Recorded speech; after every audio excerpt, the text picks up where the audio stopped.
Et salut et bienvenue sur le Bumpy Podcast, épisode 7, si je ne m'abuse. Je suis Sony, aka Face of Wrestling, et je suis accompagné, comme d'hab, de Alex, Dakar Wrestling. Alex, comment vas-tu?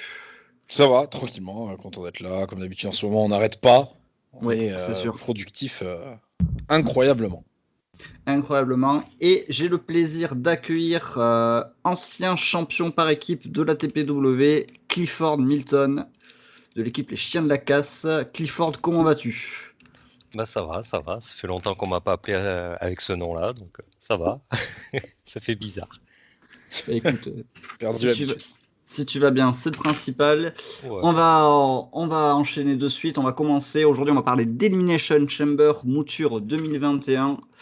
Et il y a beaucoup de choses à dire. Pay-per-view historique et attendu chaque année, presque autant que le Rumble, j'ai envie de dire. Bon, peut-être un peu moins. Ouais, t'as Mais raison. voilà. Donc, qui a perdu en intérêt depuis l'apparition de la nouvelle cage. Mais ça, on n'en parlera jamais assez. Et on en reparlera sûrement plus tard dans l'émission. Et nous nous lançons sur le kick-off Fatal 4-Way match pour décider du remplaçant de Keith Lee dans le match pour le championnat des États-Unis. John Morrison bat Elias et Mustafa Ali et Ricochet. Pardon, il y avait des et partout. Voilà, donc John Morrison qui gagne la chance d'une opportunité au titre de Bobby Lashley. Eh ben, on va commencer par l'invité du jour. Clifford, qu'est-ce que tu as pensé de ce match de kick-off? Déjà, est-ce que tu as vu le kick-off? Alors non, j'ai pas regardé le Ah, kick-off pour commencer. Mince. Bon, j'ai vu le petit résumé évidemment. J'ai vu que John Bradshaw Layfield faisait partie du kick-off, donc c'était un excellent kick-off, on peut le dire. J'ai vu sa magnifique coiffure. Et non, ben on Ça, va il dire était ça, il était frais, il a perdu 15 ans. Ah oui, oui, mais attends, Hall of Fame, hein, s'il vous plaît. Donc Joe Layfield était là et non, ben, je pense choix logique, quoi. Morrison. ok. Donc le match a duré 7 minutes 10 pour l'info. On aime bien mettre les temps Putain, dans pour un cette Fatal émission. 4-Way, waouh. C'est vrai que c'est court, mais en même temps, c'est pas le match le plus court de la soirée. Vu que globalement, les deux chambers ont quand même bouffé pas mal de temps. Alex, qu'est-ce que tu as pensé de ce match? Oh, bah écoute, c'était un match bouche-trou de dernière minute, sorti derrière les fagots. Au final, bon, je m'attendais rien, mais j'avais des remords parce que je me disais, putain, mais cette affiche, enfin ce Fatal 4-Way, techniquement, c'est censé être un match incroyable. Et puis bon, là, 7 minutes de kick-off. Bon, écoute, voilà, ça a le mérite d'exister. Au moins, Ricochet faisait quelque chose, Morrison faisait quelque chose, Mustafa Ali faisait quelque chose, et Elias faisait quelque chose, mais pas en concert. Donc ça, c'est l'énorme déception. Ouais. Bon, tant concert pour personne, tu vas me dire. Bon, bref. Donc c'était un match assez plaisant à regarder, sans plus. Il y avait rien de très particulier. Et Morrison ou un autre, l'intérêt était juste de prendre le pin dans le match qui venait Ouais. pour le titre US. Donc lui ou quelqu'un d'autre, sans Morrison, on a bien compris. Ils en ont rien à foutre, puisqu'il n'a pas catché depuis des lustres. Je sais pas quand c'était. Bon, il y avait le Rumble, mais avant en solo, en tout cas, je ne sais pas depuis quand il a pas catché, mais Morrison, il est là, il est pas là, c'est pareil. Ok. Alors moi, je voudrais juste mettre un petit point sur la logique du match. Ouais, d'accord que Mustafa Ali a un clan derrière lui. Comment tu justifies de ne pas gagner un match sans disqualification quand tu as 4 mecs avec toi? 3 mecs, pardon. Ça me dépasse, mais vraiment. En plus, il perd à cause de ça, c'est-à-dire qu'il perd sur une distraction de ses propres potes. Ça me met hors de moi de voir qu'un clan aussi prometteur que Rétribution en fait est vraiment tombé dans les bas-fonds et que il n'y a plus aucun intérêt autour d'eux. Après, voilà, au final, comme l'a dit Alex, le vainqueur a aucune importance vu que il est là pour remplacer Elias, Kisly, pardon. Donc il n'y a pas forcément d'intérêt à ce que l'un ou l'autre gagne, parce que de toute façon le résultat sera le même. Après, j'ai trouvé le match sympa, surtout la fin où il y avait un peu de rythme. J'ai trouvé plutôt sympa, même si très court, on rappelle 7 minutes 10. On va passer au match d'après, l'opener du coup. Daniel Bryan bat Jey Uso, Kevin Owens, King Corbin, Sami Zayn et Cesaro dans un Elimination Chamber match. Durée du match 34 minutes 20. Alex, à toi de commencer. Écoute, j'étais très déçu parce que j'étais vachement hypé. Et je me suis ennuyé, mais un ennui. Je me demandais comment il faisait, Bep, je me mords en parlant, comment il faisait pour m'ennuyer avec ce casting-là. Bon, enfin non, Corbin, je savais que c'était pas lui qui allait me faire sauter au plafond, Oh. mais dans l'ensemble, mais quel ennui, quoi. Putain, j'étais très déçu. Alors, Sami Zayn a fait du catch, c'était pas arrivé depuis très longtemps. Mais sinon, putain, bon, Owens c'est toujours à la hauteur des attentes, mais franchement, quelle déception, le résultat, pour ce qu'il en suit, en plus, ni chaud ni froid. Donc, franchement, perte de temps pour moi. Ok, hein, si on compte en plus que tu as eu une grosse envie de pisser en plein milieu du match, voilà, ça n'a pas dû C'est t'aider. vrai, c'est vrai, ah, c'est vrai. C'est vrai. Bah, je suis parti pisser, j'ai rien raté. Je suis revenu et l'écran n'avait pas bougé. Exactement. Clifford, qu'en as-tu pensé de cette première Elimination Chamber match? Alors moi, pour être honnête, je regarde pas Raw. Je déteste Raw en ce moment. Enfin, tout ce qu'ils font à Raw, je regarde pas du tout. Et SmackDown, j'adore.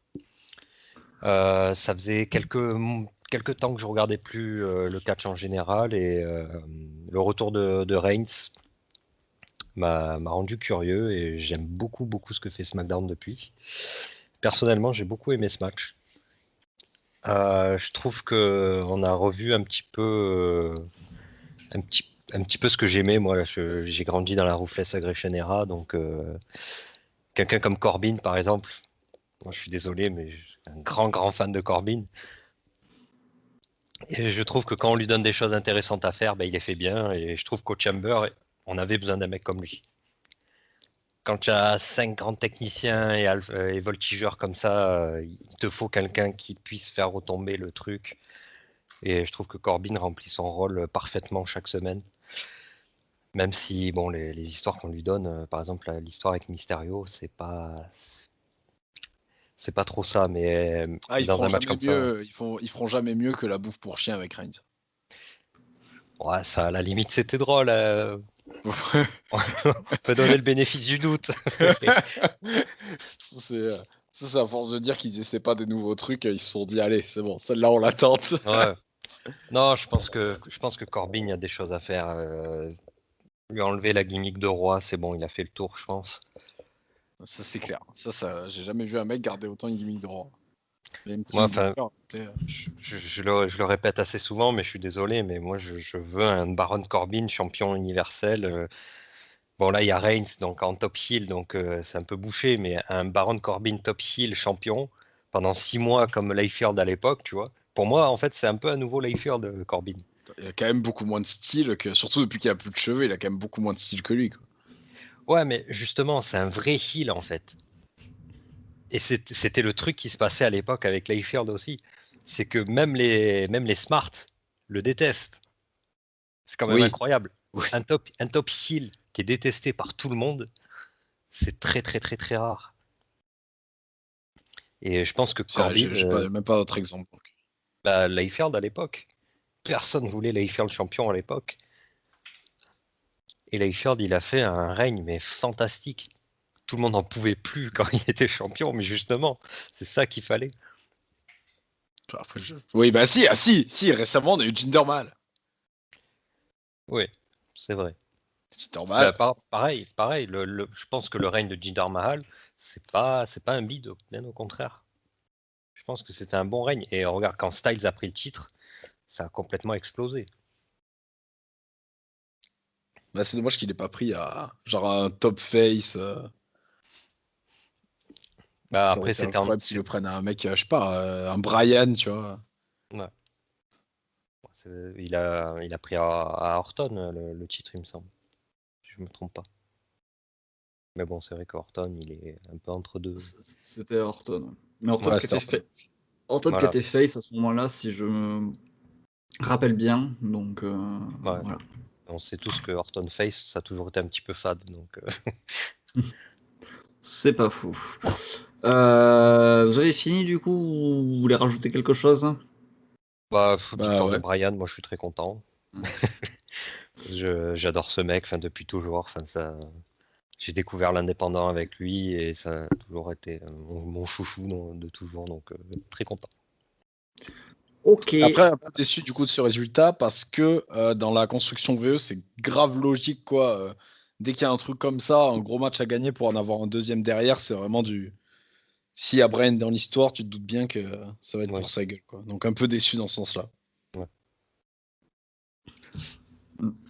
Moi, j'ai pas souvenir du match, c'est triste, mais il n'y a aucun moment du match qui m'a particulièrement choqué ni marqué, mis à part Cesaro qui fait des tractions en haut de la cage.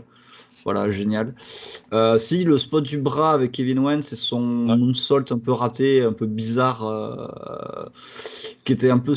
Voilà, mais sinon, j'ai rien à retenir de ce match de particulier. Ça, c'est triste pour une Elimination Chamber où, en fait, au final, et c'est quelque chose qui va revenir sur les deux Elimination Chamber, aucun spot qui utilise vraiment la cage. Il n'y a pas eu de violence particulière. Je pense que ouais, le geste le plus violent qu'il va y avoir, c'est Jey Uso qui va coincer le bras d'Owens dans la cage. Je n'ai toujours pas compris comment ils en sont arrivés là, mais en tout cas, ça s'est passé et c'était assez impressionnant. Mais sinon, j'ai rien à retenir de ce match. Moi, je voulais Cesaro en gagnant. C'est vrai que je déteste pas Daniel Bryan, mais c'est vrai que moi, c'est un catcheur qui me laisse indifférent. Ça peut paraître bizarre, mais voilà, c'est comme ça. Non. C'est un catcheur qui m'inspire rien. C'est un très bon catcheur, hein, je chierai jamais là-dessus. C'est peut-être un des meilleurs de sa génération, mais c'est un catcheur qui me fait pas vibrer. Voilà, je j'ai pas d'explication particulière, c'est mon ressenti, c'est comme ça. Après, Euh, comme on sait, Daniel Bryan a une place dans l'équipe créative. mm. Et je pense que c'est lui qui a voulu se mettre justement dans cette position. Parce que si tu fais gagner Cesaro et que derrière tu as le squash juste après, déjà que Cesaro est flingué depuis des années, tu le flingues encore plus. Ouais, mais tu fais monter encore plus de sympathie envers Cesaro, tu peux construire quelque chose en le faisant perdre derrière. Bon, derrière, après, c'est vrai que du coup, la Telltale Pictures de Mania était un peu bouchée par Edge et Reigns, donc du coup, Ouais. forcément, effectivement, tu t'attendais pas à une victoire de Cesaro ou que la feud continue derrière avec Cesaro. Je pense que ça Ouais. continuera pas avec Bryan non plus. Peut-être Fastlane, on ne sait pas. Mais parce que oui, Fastlane a été annoncé. Ouais, j'ai vu ça. Génial. Ouais. Après, voilà, ça c'est vraiment Ben, un choix. C'est vraiment un choix personnel. Voilà, pour moi, Brian, voilà, c'est mon ressenti. Du coup, on enchaîne avec le match d'après. Donc, le gagnant de l'Elimination Chamber avait le droit d'affronter Roman Reigns, mais tout de suite, pas plus tard dans le show, maintenant. C'est-à-dire, on lève la cage, on y va. Et du coup, ben, Roman Reigns bat Daniel Bryan. Alors, Wikipédia nous dit par chaos technique. Très bien. Donc, le mec qui a écrit le Wikipédia ne sait pas ce qu'est un chaos technique. En 1 minute 35 pour le championnat universel. Il dit ça Bon, parce qu'il a pas tapé et que c'est juste parce que c'est l'arbitre en fait qui a arrêté le match. oui, oui, oui, mais bon, ça reste une soumission, quoi. Oui. Bref, on va pas s'éternuer là-dessus, c'est moi qui chipote. Du comme d'hab. coup, bien sûr, Clifford, qu'est-ce que tu as pensé de ce court match, du coup, à 1 minute 35? Alors, c'est pas le match le plus court de la carte, il arrive après, mais voilà. Bah, c'est assez logique en fait. Quand tu regardes SmackDown toutes les semaines et que tu vois ce que fait Reigns, c'est très logique. Ça aurait eu aucun sens que Bryan puisse retourner en backstage, se reposer et faire le main event contre Reigns, tu vois. C'est Reigns qui gère tout, avec Heyman en plus derrière qui trafique tout avec tout ce qui est contrat et compagnie. C'est super logique dans la construction du perso de Reigns, quoi. Donc je trouve ça logique. Après le contre en le bell lock était bien cool, du Spear, donc c'est logique. C'est pas un vrai Comment est-ce match. que, ouais. Comment est-ce que Jean Brassard a appelé le Belloc, Alex? Ouais, je m'en rappelle plus comme ça. Il en a sorti tellement. Parce qu'il faut Mais savoir que Alex, certainement un truc ridicule. Alex regarde les shows commentés en français. Voilà, Oula. En Québec, en québécois. En québécois, je tabab. suis l'envoyé Courage. spécial. Je suis ce mec. Je suis le gars qui regarde l'homme qui faisait monter les stats. Ok, Alex, un avis rapide sur le match? Oui, bah aussi rapide que le match. Moi, j'aime pas du tout ce putain de prise du sommeil. Moi, ça me meurt de moi. Ah, c'est pas. Attends. Non, je sais plus. Moi, ça me meurt de moi, ça en finish. Mais sinon, en soi, oui, la construction elle est ultra logique. Je vois pas qu'est-ce qu'ils auraient fait d'autre. Pas faire gagner Brian non plus, ça va pas ou quoi. Donc voilà, à part s'il avait mis en fin de carte, oui, il y aurait d'autres scénarios qui auraient été mieux, mais là, bon, voilà, non, c'est très bien. Ok, Niche alors 9-3. moi j'aime beaucoup le nouveau finish de Roman Reigns, c'est-à-dire cette espèce de guillotine sur le côté un peu bizarre. Moi je trouve que c'est voilà, c'est dévastateur, tu t'en relèves pas, tu passes out. Bon, je vais chipoter, mais en règle générale, quand t'es pris dans ce genre de prise, tu mets pas 10 ans à t'endormir. Donc moi je trouve ça assez logique, je trouve que ça c'est vraiment un mouvement de heal parfait. Donc moi j'aime beaucoup. Après le match, il n'y a rien à dire dessus. Il y a eu juste un contre, puis derrière, il balance une spire au moins ou pas du tout. Je sais plus. Et il le tente, il se fait contrer en level lock Ouais, justement. il rebalance pas une autre spire derrière. Ouais. Voilà. Après, moi, c'est plus la fin de match, l'après-match qui m'a intéressé. Donc après le match, après que la cloche est sonnée, Edge est venu mettre un spire de bâtard à Roman Reigns qui officialise son choix de championnat pour WrestleMania. Donc à WrestleMania, nous aurons Roman Reigns contre Edge, comme le diraient tous les mecs qui en parlent, Spear contre Spear. Quelle horreur. Ouais. Quelle horreur. Et Quel justement, quand tu parles de guillotine de Roman Reigns, ça lui fait tellement de bien d'avoir cette prise. Parce que le spear, maintenant, c'est devenu comme le super kick, quoi. C'est, tout le monde le fait. Dans le roster, t'as 5-6 mecs qui font un spear, quoi. Donc c'est bien qu'il puisse se démarquer. Et en Il plus, s'en avec une rajoute prise de tout le temps. soumission comme ça. Ouais. Moi, je suis fan des heals avec une grosse prise de soumission qui nique tout le monde. Enfin, Samoa Joe, par exemple, Samoa Joe heal avec le Conky la clutch, mais il n'y a rien de mieux, quoi. Petit Mais mot bon, allez, sur l'après-match, l'intervention d'Edge, enfin l'attaque d'Edge du coup. c'était bien fait, ça reste dans le personnage d'Edge, hein, opportuniste, il a vu une opportunité de mettre un coup dans le dos, il a mis. Donc ouais, parfait. Ok, C'est ce qu'il fallait faire. Alex, un petit mot. J'ai espoir qu'on reparte sur un Edge Heal après Mania. Ça serait plutôt sympa, effectivement. J'aime pas du tout Edge Face, que ce soit maintenant ou avant, jamais aimé. Donc moi je veux un Edge Heal, Heal bien casse-couille. Ça dépend, s'il y a Cricri à côté, ça va. Bah, Cri-Cri, pas de news, hein. Rumble pour Ouais. rien. Malheureusement. On passe au Bah, match sinon, il peut d'après. nous Ouais, ramener, pardon, vas-y. Attends, il peut nous ramener l'autre là. Comment il s'appelle? Putain, merde, je voulais faire une blague, j'ai oublié son nom, l'autre con. Gangrel. Big D. Non, non, putain, l'autre con là. Putain, le mec de la Familia là. Putain. Comment j'ai pu oublier son nom, ce putain de chef, là. Bamnelli. Bamdeli, voilà, Ouais. putain, c'est pas Oula. possible. J'allais Pourquoi dire je- Big loin. Guido. J'allais dire Pourquoi, Big Guido, putain. pourquoi je me rappelle de Bamdeli. ce truc comme ça? Je ne sais pas. Très bien. Match suivant. Tu vas me laisser faire? Oui, merde. Oui. Match suivant. Matt Riddle gagne le Oh. championnat des États-Unis face à Bobby Lashley et John Morrison dans un Triple Threat d'une durée de 8 minutes 40. Alex, tiens, tu peux parler maintenant. Voilà. Ça semblait très prévisible. Sinon, bah voilà, il n'y avait rien de spécial. Franchement, c'était là, c'était pas là, c'était pareil, hein. Vraiment, c'est voilà pour que Lashley lâche le titre, qu'il se dirige vers le titre universel. Et le titre World d'ailleurs, à Raw, c'est pas du tout le titre universel. Et voilà. Bah écoute, tant mieux pour Idol. Voilà, c'est tout. Premier Je pense qu'il va titre. pas garder le titre longtemps. Premier titre à la Premier titre dans le WWE. main roster, ouais. Dans le main Ah roster. oui, c'est vrai qu'il a Et gagné je pense- les championnats par équipe, c'est vrai. Ouais. Donc, mais je pense il va pas gagner il va pas le garder bien longtemps. Mm. Et quoique, c'est possible. Mais je pense que quand même à la base on était censé avoir un meilleur match, mais comme Kisly s'est blessé, ça a dû foutre la merde. Je pense qu'on aurait dû avoir des trucs stylés, peut-être un turn de Kisly, des trucs comme ça. Mais bon, à la place, On a rien. voilà, un jeté de Tongue au ralenti. Génial, avec des feux d'artifice. Très important. Bah, ça aura eu au moins le mérite de me faire rire. Clifford, un petit mot sur ce match?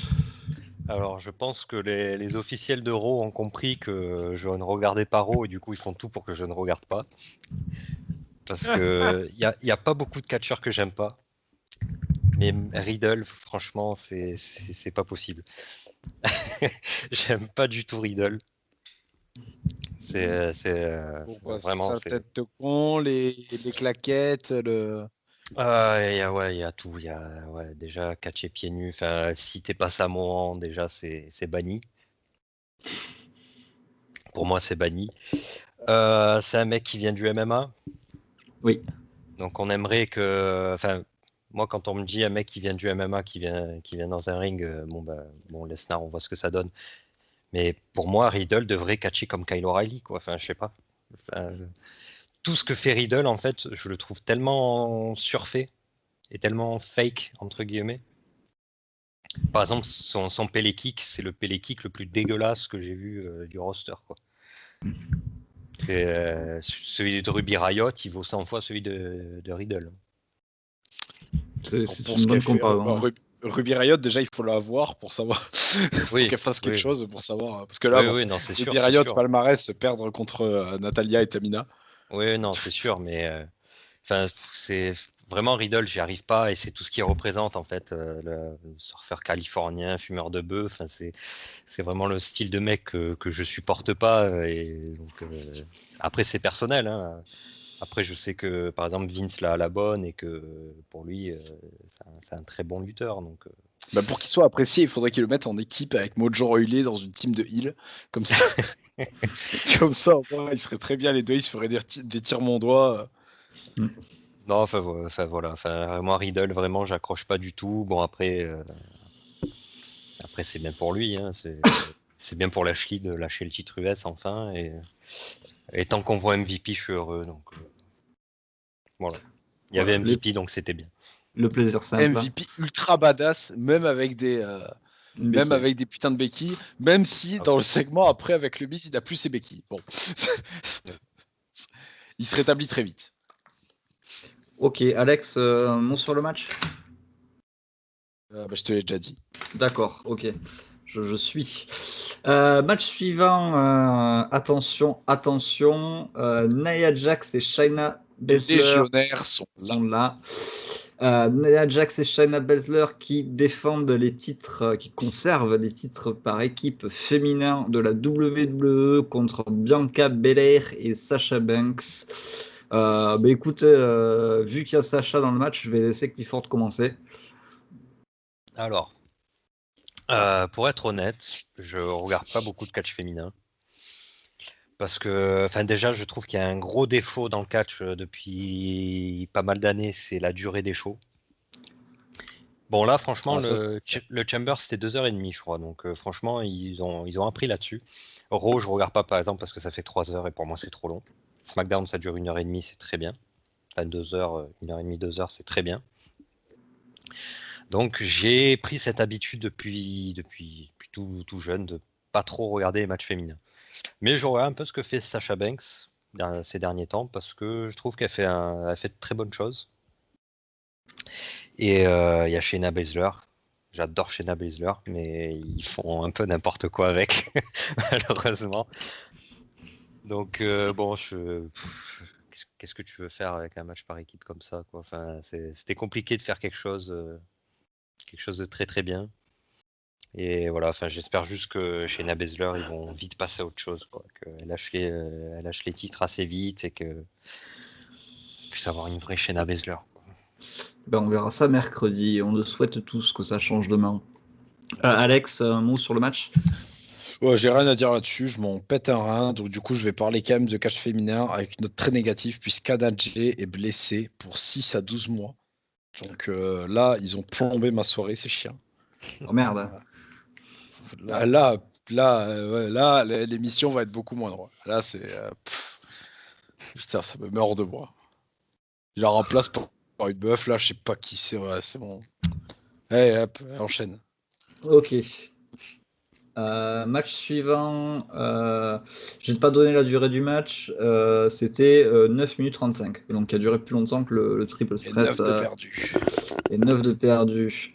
Deuxième Elimination Chamber match. Ce qui aurait dû être le main event, mais qui ne le sera pas. Drew McIntyre conserve son titre universel contre Randy Orton, Jeff Hardy, AJ Styles, Sheamus et Kofi Kingston en 31 minutes 10. Alex, vu que tu te battais les couilles du match d'avant, je te laisse commencer. Et je pense qu'il y a Alors, celui-là, beaucoup je à m'en dire battais sur pas ce les match. couilles. Non, Celui-là, mais je m'en battais pas du tout les couilles. parce que c'était le match qui m'a hypé le plus. Donc là, on passe aux deux extrêmes, celui qui m'a hypé le moins face à celui qui m'a hypé le plus. Donc forcément, vu l'affiche, ça m'a hypé. Donc est-ce qu'on parle aussi de l'après-match ou on parle que du match? On parle que du match pour l'instant. On parle que du match. Donc c'était un match ennuyant, encore une fois, j'étais très déçu. Il y a eu plus de... Il était bien mieux que le premier, faut pas déconner. Mais alors là, pareil, putain... Bon, après, là, il y avait quand même Orton, Jeff Hardy, donc je m'attendais quand même pas à du 100 km/h. Hein. Je m'attendais pas à ce que les flashs s'allument pendant tout le match. Mais Orton, il se fait sortir en premier, je crois, cette espèce de feignant. Oui, c'est ça. Spécial. Je ne sais plus. Edgy Style. Tout le Rumble, la moitié à côté, la moitié à l'infirmerie, et là le Chamber il sort en Jiminy. C'est Orton. Hein. En plus, tu te dis, ouais, il rentre en premier, putain, il a fait l'effort. Mais non, c'est pour se faire sortir en premier aussi, quoi. Donc du grand lui. Bon, McIntyre qui avait à la hauteur des attentes. AJ Styles pas mal. Même si je suis d'accord avec Sonic, c'était beaucoup énervé pendant le show. Parce que Styles, après avoir botché ses prises, il les refait. Du coup, c'est archi moins stylé. Et sinon, attends, il y avait quoi? Sheamus me régale. Sheamus, qui c'est qui m'appelle là? C'est pas long de m'appeler. Sheamus me régale. En ce moment, c'est peut-être mon catcheur préféré du côté de Raw. Je réfléchis quand même en disant une connerie. Non, c'est bon, Sheamus me régale. Et j'ai oublié un participant. Et Kofi Kingston, ben, comme à son habitude, il a fait 2 spots et voilà. Et sinon, il a mangé, il a dégusté. Bon, voilà. Mais je suis quand même, vu l'affiche que c'était, je suis quand même très déçu de la consistance du match. Et voilà, encore une fois, là, le fait que ce putain de cage en plastique avec des tapis, là, ça me met hors de moi. C'est vraiment pas stylé. Et un autre truc qui est archi pas stylé, c'est ce putain de Homos, là. J'ai toujours pas compris pourquoi il a brisé ce plexi pour, au final, qu'il rentre dans le ring. Enfin, moi, je pensais qu'il allait briser pour qu'il puisse se casser et revenir à la fin, mais non. Il a brisé le plexi pour qu'il puisse rentrer dans le ring plus tôt. Alors bon, pourquoi pas. Mais moi, ça m'a pas plu. Très déçu. Il y a une petite raison, c'est juste que, enfin, pour faire l'avocat du diable de la WWE, c'est que Orton venait d'être éliminé, qu'il avait porté un RKO sur tout le monde, et du coup, Styles s'est dit c'est l'occasion jamais d'éliminer tout le monde, donc fais-moi rentrer vite, comme ça j'élimine tout le monde. Ouais, mais bon, oui, mais ce que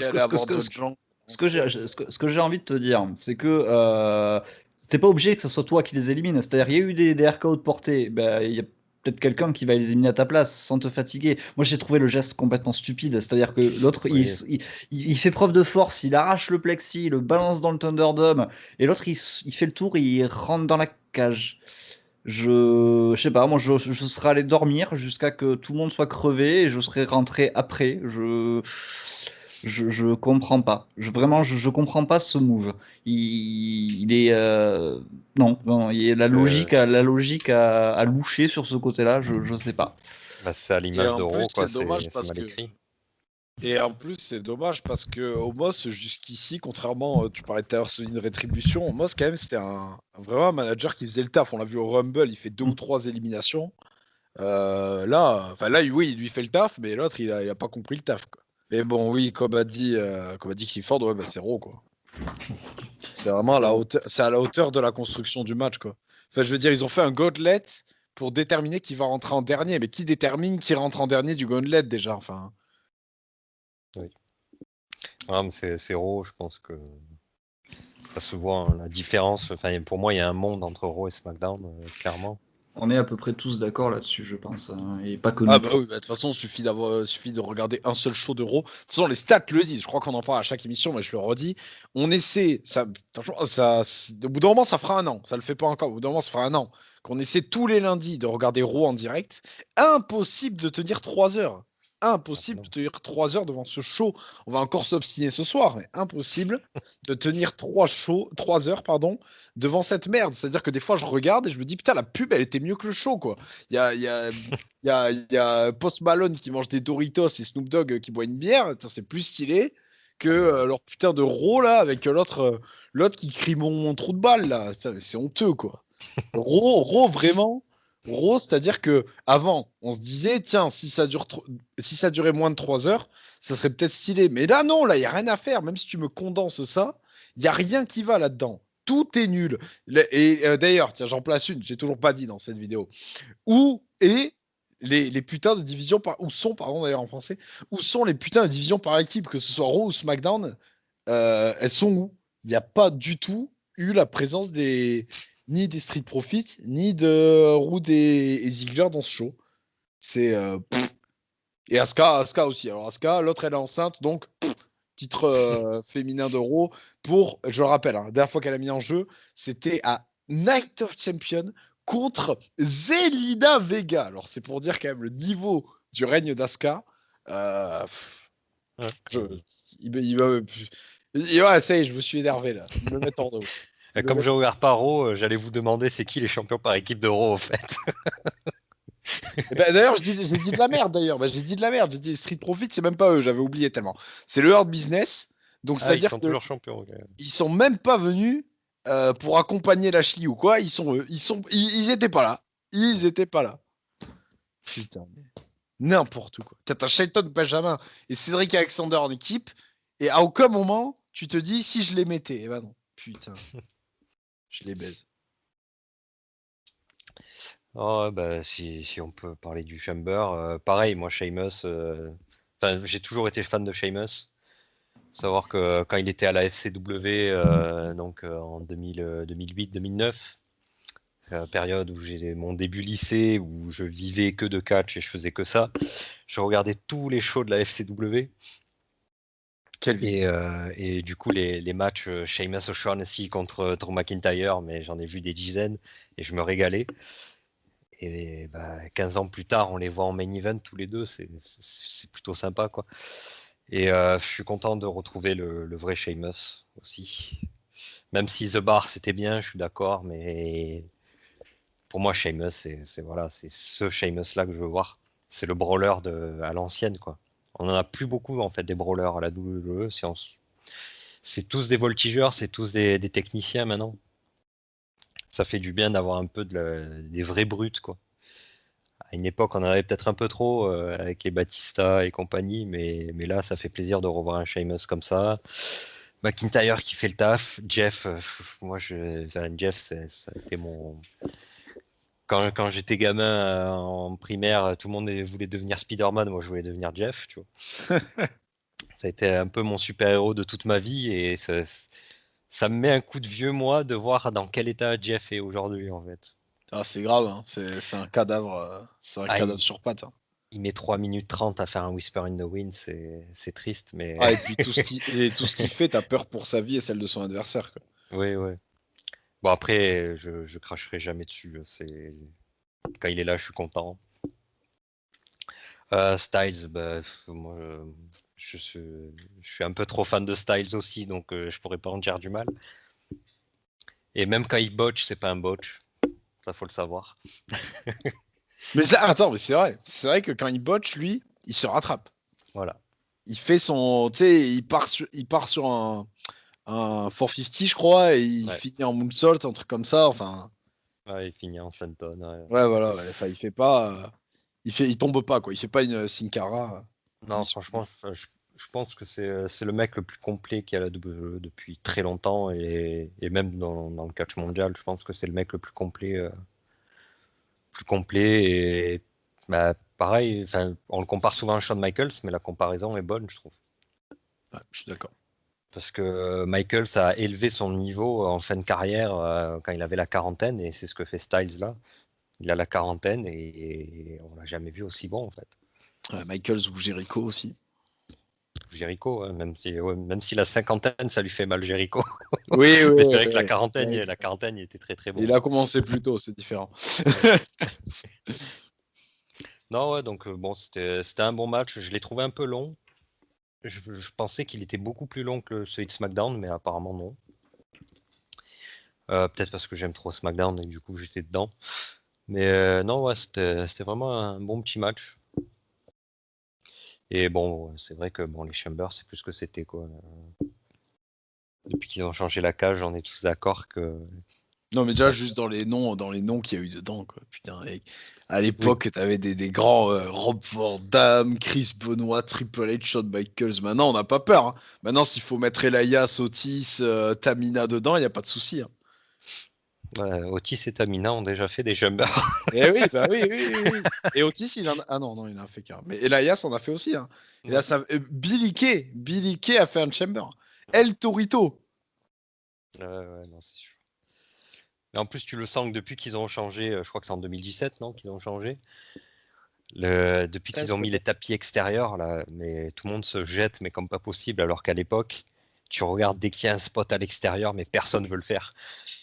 Tout le monde Ouais, donne et pas puis, moitié dessus parce que c'était l'enfer en fait. et puis C'était quand il y en cash. a, et puis quand il y en a, c'était ultra crédible. Ça faisait un espèce de Oui, gros bruit de ferraille là. ouais, Que ouais. maintenant, ça fait. Oui, ça se voit que c'est un gros. Oh, puis en plus, ils te font des gros plans dessus. Tu vois bien l'épaisseur du tapis, quoi. Ouais. Aucun effort. Et ouais, bah, ce débat aussi éternel de faire des pay-per-view, Elimination Chamber, Hell in a Cell et compagnie, ça casse l'image de la stipulation en fait. Ouais, clairement.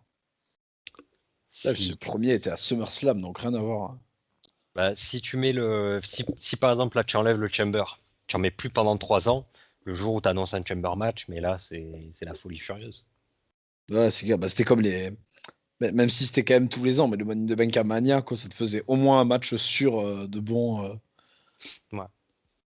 Que maintenant, tu te retrouves avec un Money in the Bank en haut d'un immeuble. Et pareil pour le Hell in a Cell. Des Ouais, fois, c'est tu clair. as des matchs en Hell in a Cell, tu te demandes pourquoi ils sont allés à Hell in a Cell en fait. Ouais, bah, en plus, maintenant, ils nous en font 3 là, tu sais, pour la rentabiliser. Ouais. Normalement, le Hell in a Cell, c'est voilà, c'est comme. Je sais pas, c'est comme à la semaine standing, quoi. Tu clôtures ta rivalité là-dessus. Ouais. Et là, non, ils ont rien à péter. C'est, tiens, il y a Hell in a Cell qui tombe. Allez, tiens, vous affrontez. Vous connaissez, vous, non? Ouais, allez, Chamber. Ouais, non, voilà, donc c'est un petit peu dommage, mais ça va, c'était un bon match quand même. Victoire de Drew, bon. Vu ce qui se passe après, ils auraient pu mettre victoire de quelqu'un d'autre, mais un Eh petit ben, Sheamus. tu me donnes une transition parfaite. L'après-match, donc le vrai main event au final, ce qui a été le main event. Bobby Lashley vient dans un premier temps attaquer Drew McIntyre et le rouer de coups, le balancer de partout, le mettre C'était deux cool. spires. C'était une brawl assez sympa, effectivement. Pour laisser l'occasion aux Miz de venir cacher son Money in the Bank face à McIntyre et nouveau champion mondial de la. Putain, je parle comme Rivna maintenant. Nouveau championnat World WWE. The Miz, 11 ans après son premier reign et son premier cash-in du Money in the Bank, le Miz retrouve la ceinture tant convoitée. Bon, le match a duré exactement 30 secondes, donc on va pas s'éterniser dessus. Qu'est-ce que vous avez pensé de ce final d'Elimination Chamber au final? On va pas vraiment parler de match. Qui? N'importe, allez-y, battez-vous. D'accord, bah, Vas-y, moi je ne me bats pas, mais je donne mon avis. vas-y. Bah écoutez, moi, alors, j'ai vu que beaucoup de gens ont ragé dessus. Franchement, moi je pense que si tu devais faire gagner le mise, là c'était le moment ou jamais. Bon, après, je sais pas ce qu'annonce l'avenir. S'il faut, il y aura d'autres matchs ou je sais pas, McIntyre va se retrouver dans d'autres situations, machin. Mais franchement, là, pour moi, ça semblait ultra cohérent. En plus, le Miz, il pourra se pavaner, dire ouais, peut-être McIntyre, il a battu 5 anciens champions du monde, mais moi, j'ai battu McIntyre qui, lui, a battu 5 anciens champions du monde. Voilà, et puis on se doute qu'il va pas garder son titre jusqu'à Mania, parce qu'il va aller faire son match contre Bad Bunny, faut pas déconner. Donc voilà, il va perdre là contre Lashley ou contre. Moi, je vois bien perdre contre Lashley pour que Lashley affronte McIntyre et que McIntyre reprenne le titre. Mais enfin voilà quoi, moi je me plains pas du tout de ce résultat. Au contraire, en plus comment c'est amené avec en plus Lashley qui vient tabasser McIntyre après le match. Perfect. Même si j'espère qu'ils vont nous justifier le pourquoi du comment, justement, comme je disais, pourquoi pas dire Lashley il a un match de championnat derrière. Je ne sais pas. Même si ce serait un peu se tirer une balle dans le pied de la part du Miz, mais je ne sais pas comment ils vont justifier ça.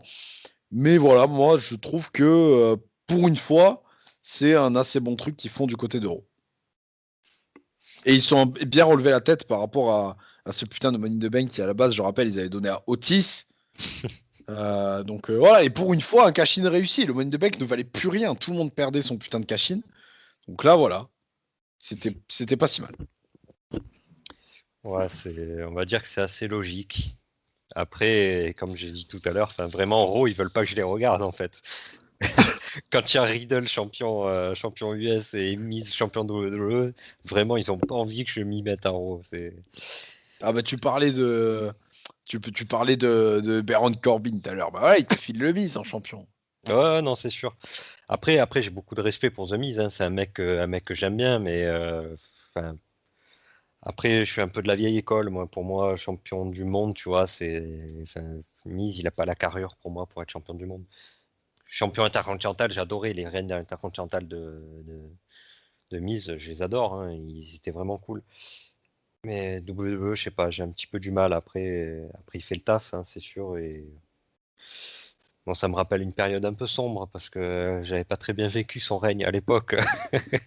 Pour être honnête, les matchs contre Lawler à No Way Out ou je sais pas quoi, là, Aïe, aïe, aïe. Non, c'était à c'était Raw même ça. C'était à Raw ouais, direct. c'est une époque très très sombre Et d'ailleurs, dans il la nous la WWE. rappelle vraiment, puisque Edge se retrouve aussi dans un match pour le titre à Mania, donc c'est vraiment. Ouais, voilà, à WrestleMania 27, on va dire quand j'étais au lycée et pour moi depuis tout gamin, tu vois, WrestleMania c'était la folie, ça a toujours été bien, tu vois. J'ai jamais vu un WrestleMania où je me suis dit mais c'est pourri. Et arrive le 27, je le live en plus. Et j'ai éteint le live, mais je me suis dit mais putain, WrestleMania c'est devenu nul quoi. Qu'est-ce qui se passe? Donc ça me rappelle des mauvais souvenirs, mais après bon c'est logique comme tu as dit, s'il le cache pas au Chamber, il le cache quand quoi. Ah ouais, dans la télé, enfin, en plus, il y a tout un truc. Il dit, ouais, moi, je participe pas au Chamber et tout, machin. Enfin, ça serait vraiment. C'est vraiment. Enfin, bon, ça serait pas le premier mec booké comme un débile à la VE. Oui, Mais là, vraiment. non, Enfin, c'est logique. ouais, c'était vraiment le moment ou jamais, quoi. Pour une Manquait plus fois, que Morrison, il vienne lui mettre 2-3 kicks. Et pour une fois, à Raw, il y avait un truc bien écrit. Ouais. qu'est-ce que j'aimerais d'ailleurs que Morrison turne sur sa gueule et qu'il y aurait Ouais. une petite rivalité pour le titre, là. Petit match à Fastlane entre les deux, un truc comme ça. Mais bon, ça, Ah, ce sont mes rêves. malheureusement, Morrison est devenu un gros benet apparemment depuis qu'il a re-signé. Bon, bon. C'est assez triste. Ah ouais, il est à Raw, qu'est-ce que tu veux. Ouais, c'est pour ça. Sony, existes-tu? J'ai bien sûr coupé mon micro. Donc on en a fini pour cette review de Elimination Chamber sur 2021. On va passer à la petite interview. Clifford, es-tu prêt pour cette interview où je vais te poser des questions très difficiles, je pense. Ouais. Donc on va J'espère que t'es commencer. fort en calcul mental. Voilà. 2 plus 2.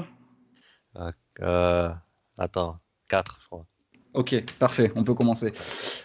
Du coup, Clifford, tu vas commencer par nous raconter un peu ton parcours de catcheur. Comment as-tu commencé?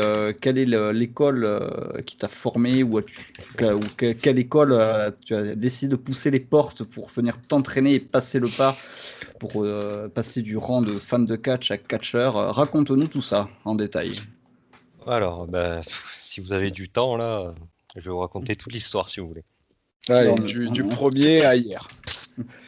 Bon, en gros, depuis le début des années 2000, grand fan de catch, etc. Ça a commencé sur la console avec mon meilleur ami. Il avait un jeu de catch tout en anglais et voilà, pour moi c'était incroyable. Quand j'ai vu ça en vrai, j'ai dit c'est encore plus incroyable parce que c'est le jeu vidéo mais dans la vraie vie. Et voilà, pour le catch, ça a été toute ma vie. J'ai été un gros no-life de ça pendant des années, des années. J'étais l'étendard des Bouches-du-Rhône, des fans de catch, tu vois. J'étais la voix des sans-voix des Bouches-du-Rhône pour le catch, entre guillemets. Et bon, la vie avançait et pour moi, ça restait qu'un rêve, entre guillemets. Je m'étais dit, j'aurais aimé essayer, mais bon, tant pis. Et là, j'ai 21 ans, c'est bon, quoi. C'est fini. 22 ans, je reprends les études. Donc, j'arrive à la fac de Aix, la fac de lettres. Et comme bon petit fan de catch, j'ai mon t-shirt Bullet Club, comme d'habitude. Je marche dans les rues de Aix et là, je vois un petit mec avec un t-shirt du Shield qui me fait les gros yeux et qui part en courant vers moi. J'enlève mes écouteurs en me disant celui-là, il va me casser les couilles, ça va être un gros cassos encore. Et en fait, c'était Monsieur Opus. Aïe, aïe, aïe. Aïe, aïe, aïe. C'était Monsieur Roberto Opus qui me dit oh, incroyable, Bullet Club et tout. Je pensais jamais voir ça dans la rue. Et il me dit ouais, ajoute-moi sur Facebook et tout. J'ai des trucs à te demander et tout. Je dis bon, bah, si veut. Et il me dit voilà, je Il suis est bizarre quand même, Roberto, plus au Ouais, premier appel. ouais. Et il m'envoie un message en me disant ouais, je suis en train de créer une école de catch et tout. Est-ce que ça t'intéresse? Et moi, bon, je dis ouais, ouais. Tu vois, quand j'ai vu sa tronche, en fait, et il le sait, hein, c'est son histoire préférée. Mais je l'insultais de tous les noms quand je parlais de lui aux autres. Tu vois, je disais ouais, il y a un con qui me dit que soi-disant il est catcheur, il est en train de créer une école. Enfin, tu vois, j'y croyais pas du tout. Parce que j'en ai tellement vu des mecs comme ça sur Internet, en fait, que je me suis dit c'est bon, qu'est-ce qu'il me veut celui-là? Et au final, ça s'est fait, en fait. L'école s'est faite et il a fait les choses bien, donc j'ai accepté. J'ai dit pourquoi pas, on tente le truc. Et voilà, donc c'était la TOW. J'ai commencé là-bas. J'ai commencé à m'entraîner là-bas donc en janvier 2017, ça a commencé, je crois, les entraînements. Et voilà, et très vite, j'étais on va dire le poulain de Opus, qui est un très très très très très bon coach. Et je pense que c'est l'un des mecs les plus sous-estimés du business. Malheureusement, il y est plus, mais je pense que ça a été un mec vraiment sous-estimé. Un peu, enfin, de toute façon, tout le monde lui a fait la comparaison, mais pour moi, c'est un Sami Zayn, quoi, Opus. C'est vraiment le mec sous-estimé qui est capable de tout, en fait. Il sait tout faire. C'est un bon showman, c'est un bon technicien. Il est safe, il est bon, il est marrant, enfin, il a tout, quoi. Et donc Et voilà, en plus, ton partenaire. Donc, et en plus mon partenaire par équipe. Ouais. Et donc la TOW a fermé, à cause de qui on ne dira pas. pourquoi, comment, personne ne sait. Voilà, Il n'y a, bon. y a plus de traces, il n'y a plus d'écrit. Non, mais Milton il a pris la grosse tête et voilà quoi. En gros. Mais en fait, quand j'étais à la TOW, Vincent est venu nous voir plusieurs fois et au bout de 10 minutes qu'il m'a vu à l'entraînement, il est venu me voir, il m'a dit ouais, ça t'intéresserait, Ferocity, etc. Donc voilà. Donc j'ai toujours été, on va dire, dans le radar de Vince depuis qu'il m'a vu. Et voilà, quand la TOW, ça s'est fini, avec Roberto, on s'est dit retour à la TPW pour Roberto et il emmène son élève avec lui. Donc, voilà, on en est là. Une bien belle histoire. Du coup, la suite, on la connaît. Roberto gagne la CBR Cup et il vous donne l'occasion de rafler les titres par équipe qui étaient vacants à cette époque-là, lors de, si je me rappelle bien, Ferocity 2 contre les Catalans. Oui. C'est ton premier titre, j'imagine. Ouais. Qu'est-ce que ça t'a fait de toucher ton premier titre dans le catch à ce moment-là? Alors, comme je vous ai dit, j'ai connu le catch au début des années 2000 et la division par équipe, c'était quelque chose à l'époque. Enfin, en tant que fan des Hardy Boys, mon époque, moi, c'est les Hardy Boys, c'est AJ Christian, les Dudley Boys, Benoît Jericho. Quel manque. Voilà, j'ai toujours adoré le catch par équipe. Et je trouve que gagner un titre solo et gagner un titre par équipe, ça n'a rien à voir, quoi. Enfin, gagner un titre par équipe, c'est un beau moment en fait. Et tu le partages en fait. C'est pour ça pour moi, il est plus spécial qu'un titre solo. Après, pour être honnête avec vous, je l'ai pas tellement savouré.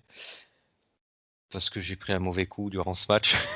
C'est vrai, je m'en rappelle, oui. Voilà, j'ai pris un très mauvais coup pendant ce match, du coup j'ai pas pu trop apprécier le moment. J'avais un peu la haine et voilà, un petit peu inquiet aussi, mais j'étais très content en fait. J'étais très content pour Roberto aussi. Et je trouvais que c'était une belle histoire. Roberto qui part de la TPW, qui ouvre son petit club, qui forme quelqu'un et qui revient à la TPW avec et qui remporte les championnats par équipe avec. C'est la belle histoire, quand même. Et c'est d'ailleurs, c'est une de mes idées d'avoir remis les titres par équipe à l'honneur. Putain, c'est bon. On peut se lancer des fleurs un petit peu. Ah oui, Non, quand même. j'étais venu voir Vince en fait et je lui avais dit, mais tes titres par équipe, qu'est-ce que t'en fais en vrai? Il me dit, bah j'en fais rien. Je dis, mais de quoi faire une division par équipe? J'ai dit, déjà tu me mets moi avec Opus, j'ai dit, tu peux ramener d'autres teams. Et après, on a vu, après avec les Hellhounds et tout, franchement c'était super cool.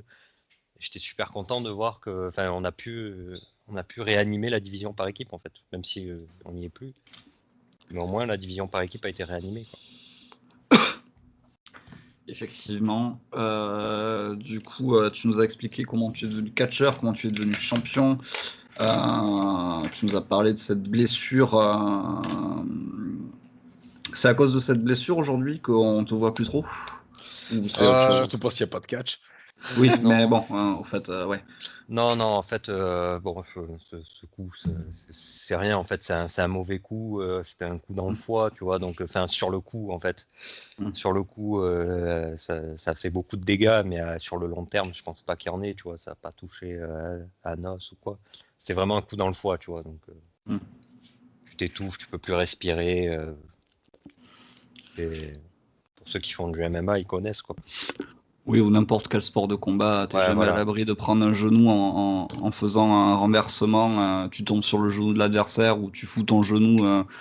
genou dans les côtes du mec, c'est quand même des coups, enfin, c'est des coups que t'as l'habitude de recevoir, effectivement. Voilà, Après, évidemment. ça fait jamais du bien, voilà, ça fait jamais du bien, Ouais, c'est sûr. effectivement.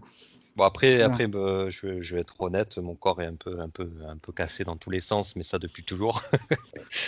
J'ai des genoux complètement explosés depuis toujours, donc c'est vrai que je marche un peu comme Mick Foley quand il fait froid, quoi.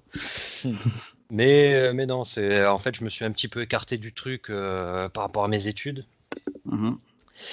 Comme je préparais un concours, etc., c'était assez compliqué de mettre tout, de rallier tout, quoi. Et en fait, vraiment, moi, le catch, ça a toujours été vraiment une passion, tu vois. J'ai jamais voulu faire carrière dedans. Mhm. C'est des sacrifices que j'ai pas envie de faire, honnêtement. Des fois, tu as l'impression qu'on peut te le reprocher, mais, euh, mais pour moi, enfin, vraiment, c'est ce que j'aime faire. Et tu vois, je m'en fous de gagner, de prendre un chèque de 150 ou de 50 euros. Perso, j'en ai rien à foutre. Tu vois. Moi, je fais ça parce que j'aime, et quand j'ai envie de le faire, je le fais parce que j'ai envie, et quand j'ai pas envie de catcher, je catche pas, tu vois. Et mais par rapport à mes études, donc j'ai dû stopper un petit peu. Après, bah, pareil pour Roberto, c'est ce qui lui est arrivé aussi, hein. Il est en plein dans les études, et il fait des études très complexes, donc il a préféré s'écarter. Donc bon, Roberto, je pense que c'est fini de chez fini pour lui. Mais toi, t'étais prévu aussi pour le show des 10 ans, quand même. Ouais, Vince m'avait contacté pour le show des 10 ans, il m'a dit c'est les 10 ans, est-ce que tu veux les faire? Je me suis dit bon, j'ai pas mal de boulot, j'ai dit mais bon, c'est les 10 ans, autant être là, tu vois. Et donc ouais, j'étais prévu de revenir, en plus on avait des projets sur le long terme en plus. On avait quelques petits projets, nouveaux personnages, parce que les chiens de la casse c'est fini. Mm. Le chien de la casse c'est fini aussi. Donc j'avais Ok. pensé à me repacker, j'avais pensé à une nouvelle gimmick, Gimmick de un nouveau prof. scénario. Tu D'ailleurs peux nous... sur la chaîne de la TPW, la musique qu'ils ont postée, mon theme song, en fait c'est le theme song de mon retour. Donc on n'a jamais D'accord. entendu en live, mais Tu peux nous en dire plus sur cette nouvelle gimmick ou c'est encore secret Secret défense. Il y a plusieurs prototypes, mais en gros, moi, ce que j'aime et ce que j'ai toujours fait le mieux en fait dans le catch, c'est d'introduire des jeunes. Souvent, quand il y avait un petit jeune qui arrivait, souvent on me disait bon, bah, tu vas faire un match avec lui parce que en gros, pas pour me lancer des fleurs, mais tout le monde trouvait que j'arrivais à faire des bons matchs aux jeunes. Donc c'était un petit peu mon idée de prendre la division Young Tiger en fait et de les faire évoluer. C'est une très noble position et très noble quête, je trouve. C'est tout à ton honneur. Alex, t'as d'autres questions à poser à Clifford ou pas du tout? Donc là, du coup, tu nous confirmes que si les shows reviennent déjà, toi, c'est parti pour revenir aussi, quoi. Du moment que je suis ici pour l'instant, oui. Professionnellement, bon, j'ai un contrat d'un an. Je suis professeur d'anglais dans un lycée. Et pour l'instant, mon contrat termine en août. Donc, est-ce que je resterai ici l'année prochaine ou pas? Je sais pas. Après, oui, j'ai des envies aussi un petit peu de partir à l'étranger, notamment en Irlande, mais en ce moment, c'est compliqué. Donc, je pense que partir en Irlande, ça serait un petit peu trop compliqué pour l'instant. Déjà que partir au bout de la rue, c'est compliqué, alors. Voilà. Donc, si ça réouvre et si je suis là, oui, avec grand plaisir. En plus, j'ai quelques petites idées de nouvelles tenues, de nouvelles prises, enfin de nouveaux personnages. Parce que en fait, même quand je catch pas, en fait, c'est assez zarbe, hein, ce que je vais dire, mais des fois mon cerveau il réfléchit à des spots, il réfléchit à des façons de faire, il réfléchit à des histoires. Et je pense que c'est un peu de la faute de Jim Cornette aussi. Vu qu'on est dans un podcast, je vais faire la pub pour un autre podcast. Je suis un énorme client de Jim Cornette et de ses podcasts et j'ai un peu la même vision du business entre guillemets. Alors, est-ce que du coup, tu envoies des menaces de mort à Vince Russo? Non, j'en envoie pas personnellement, mais j'espère juste que Vince Russo décédera avant Jim Cornette. Parce Pour que qu'il puisse pisser sur sa tombe. Voilà, j'ai envie de voir ça. Je pense qu'il faudrait le filmer. J'ai envie de voir ça. Moi, je pense qu'il va pas le faire pour rien. Je pense pas qu'il va le faire. Jim Cornette, il peut le faire. Il peut. Les paris sont lancés. Qui m'ont De toute façon, de Kira. toute façon, il a déclaré que si Vince Russo mourrait avant lui, sa femme verserait l'urine de Cornette sur sa tombe. Non, je crois il lui a même dit que soit tu trouves un moyen de m'emmener là-bas pour que je pisse sur sa tombe, soit je te déshérite ou un truc comme ça. Enfin, il va trouver un moyen, même post-mortem, il va trouver un moyen de pisser sur sa tombe. C'est un jeu. Bref. Eh ben écoute, je pense qu'on va s'arrêter sur ces histoires de pipi, à part si Alex, tu as d'autres questions. Non, ça fait déjà plus d'1 heure, je crois, donc ça va faire 1 heure. On va arriver à l'heure d'enregistrement, donc on va finir là-dessus. Prochain épisode, quand il sortira, on ne sait pas quand, on ne sait pas avec quel invité. En tout cas, continuez à regarder du catch, continuez à suivre la chaîne de la TPW. N'oubliez pas que sur la chaîne AK Wrestling, nous avons lancé un nouveau concept où on fait des reviews d'une fêlée morte qui s'appelle la Lucha Underground. Venez voir ça, ça vaut le coup d'œil, surtout si vous aimez le bon catch et le fantastique. On se voit dès que les conditions nous permettront. On se verra sûrement autour du ring de la TPW et tous. Merci Clifford de tes témoignages et de ton implication dans cette émission. On t'en remercie beaucoup. Merci. C'est la famille. Merci Alex d'être là comme toujours. Je vous fais des gros bisous et je vous souhaite une bonne fin de vacances si vous êtes en vacances comme moi. Sinon, courage. Et je vous dis à plus. Ciao.